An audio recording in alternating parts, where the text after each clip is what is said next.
Ok, chânនៅក្នុងវីដេអូនេះយើងនឹងនិយាយអំពីពាក្យចំពីរ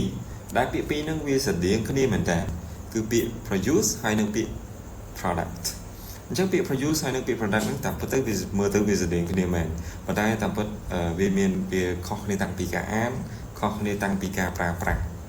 ដោយយើងមកកលេចមកមើលនៅក្នុងតារាងខាងលើនេះអញ្ចឹងនៅក្នុងនេះគឺជាពាក្យ produce ពាក្យដំបូងគេដែលខ្ញុំ highlight នេះគឺពាក្យ produce ដែលបញ្ចប់ដោយអក្សរ CE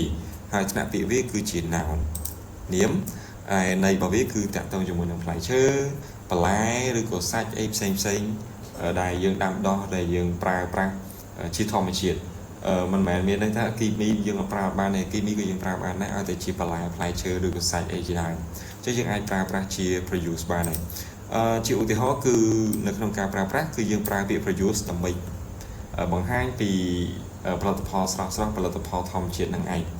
ដែលយើងអាចទៅសេបានថា fresh produce អញ្ចឹង fresh produce មានន័យថា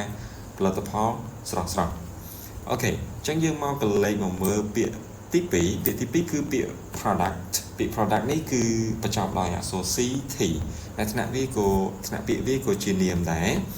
ដែលមានន័យថា item ឬក៏សេវាកម្មឬក៏អីផ្សេងដែលបានបង្កើតឡើងហើយនឹងផ្ដល់ជូនទៅការលក់ទៅក្នុងទីផ្សារដូចជាឧទាហរណ៍យើងមកមើលកន្លែងនេះគឺវាថា skin care product skin care product ហ្នឹងគឺយើងបង្កើតឡើងទេវាជាផលិតផលថែរក្សាស្បែកអីជាដើមទី2គឺ car is a product មានន័យថាឡានមួយគ្រឿងគឺជាផលិតផលដែលសម្រាប់មួយអញ្ចឹងគឺជាអ្វីដែលគេបង្កើតឡើងអញ្ចឹងយើងប្រើពាក្យ product យើងអាចសរសេរថា a car is a produce that is wrong គឺយើងអាចប្រើពាក្យអញ្ចឹងឯងគឺយើងប្រើ a car is a product អូខេអញ្ចឹងមួយទៀត produce គឺយើងអាចប្រើវាជាកិរិយាសព្ទវាអាចដើរតួជាកិរិយាសព្ទបាននៅក្នុងបទឬក៏ verb អញ្ចឹងមានន័យថា to make to grow ឬក៏ create something មានន័យថាដើម្បីបង្កើតអីមួយផលិតអីមួយអញ្ចឹងទៅអញ្ចឹងនេះជាឧទាហរណ៍យើងមើលកន្លែងនេះ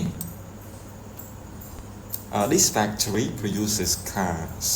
មានន័យថារោងចក្រហ្នឹងគឺផលិតនៅឡានអញ្ចឹងមានន័យថា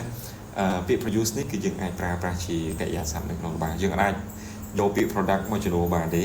យើងអាចទៅ say this factory products car no that is wrong too អញ្ចឹងយើងប្រើពាក្យ this factory produces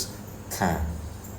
អូខេអញ្ចឹងអានេះគឺជារបៀបនៃការប្រើប្រាស់ពាក្យពីរនឹងគឺពាក្យ produce ហើយនិងពាក្យ product ហើយឈប់ច្រឡំទៀតគឺយើងអានខុសគ្នាណាគឺយើងអានដូចគ្នាទេ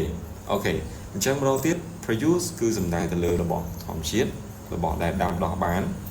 ទី2 product គឺជាផលិតផលសម្រាប់ផលិតផលដែលយើងបង្កើតឡើងដើម្បីលក់នៅក្នុងទីផ្សារ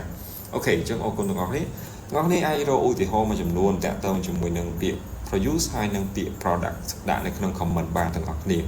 អរគុណទាំងអស់គ្នាជម្រាបលាហើយនឹងជួបគ្នានៅវីដេអូបន្ត